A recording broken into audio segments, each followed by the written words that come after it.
Waalaikumsalam, tunggu sebentar. Silakan masuk Ibu, silakan duduk. Untuk menjaga privasi saya menutup pintu terlebih dahulu ya Bu. Menutup pintu.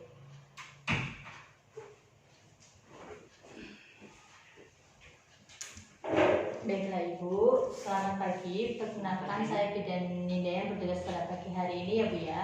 Dengan Ibu siapa dan usia berapa?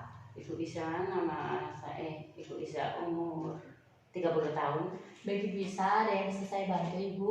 Ini dari kemarin sudah 1 minggu saya mengeluarkan keputihan, tapi agak warnanya berbeda. Itu gimana? Itu sudah sejak kapan Ibu? 1 minggu yang lalu. 1 minggu yang lalu ya Bu ya. Baik, kalau seperti itu saya akan memberikan konseling mengenai pendidikan kesehatan gonore. Kemungkinan ada kaitannya dengan gonore, akan tetapi nanti saya akan jelaskan melalui pendidikan kesehatan ini ya Bu.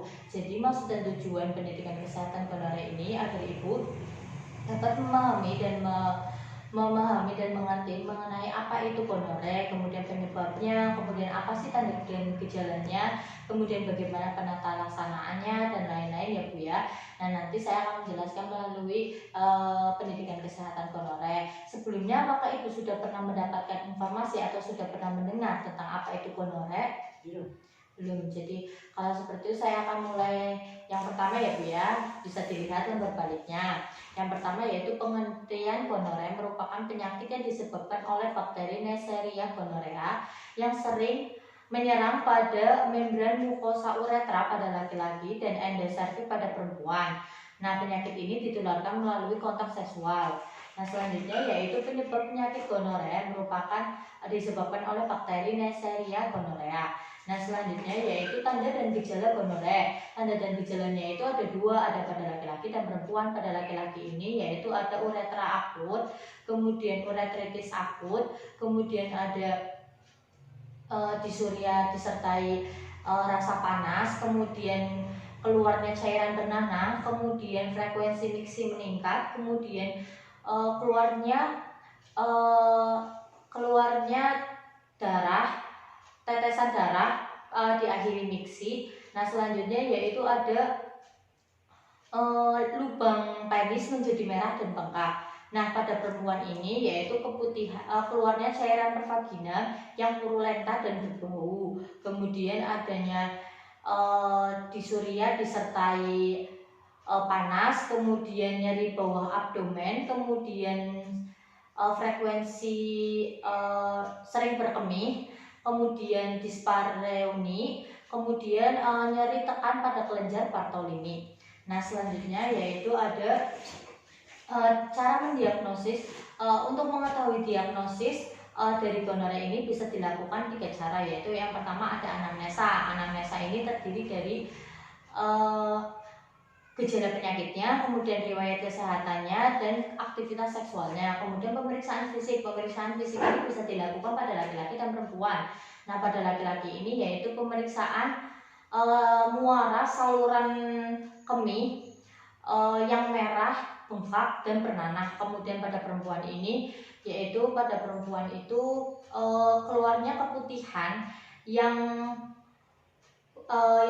bernanah, encer dan kekuningan. Kemudian selanjutnya yaitu ada pemeriksaan laboratorium. Pemeriksaan laboratorium ini bisa dilakukan yaitu melalui pengecatan gram yang diambil oleh sampel yang dapat pengambilan sampel melalui endoservix wanita. Nah, apabila hasilnya positif, maka akan tampak diplococcus gram negatif. Nah, selanjutnya yaitu ada penanganan untuk penyakit gonore ini yaitu pemberian antibiotik. Nah, selanjutnya yaitu ada komplikasi yang terjadi pada gonore ini. Yang pertama yaitu adanya pada laki-laki dan perempuan. Pada laki-laki yaitu ada prostatitis atau infeksi pada kelenjar prostat, kemudian ada sisititis yaitu infeksi pada kelenjar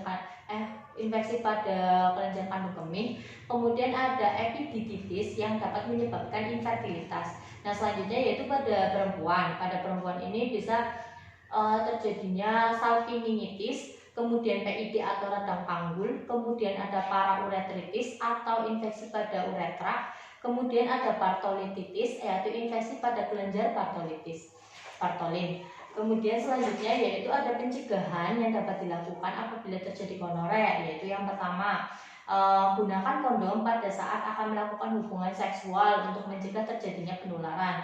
Kemudian jangan bergonta-ganti pasangan atau setia pada pasangan. Kemudian selanjutnya jangan melakukan hubungan seksual dengan penderita gonore atau penderita yang sedang dalam masa pengobatan. Nah selanjutnya yaitu dampak gonore pada kehamilan dan persalinan. Bisa dilihat ya Bu ya, apabila ibunya terkena gonore kemudian tidak diobati akan menyebabkan keguguran, kemudian partus prematur, kemudian KPD, kemudian ada infeksi pada dinding uterus atau endometritis, kemudian abortus spontan, kemudian kehamilan ektopik atau kehamilan di luar kandungan, kemudian karoanotitis. Nah selanjutnya yaitu ada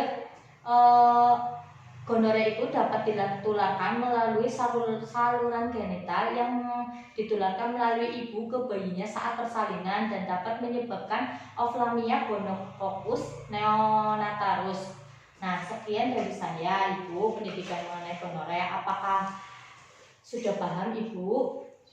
Dapat dipahami ya Bu? Apakah ada pertanyaan?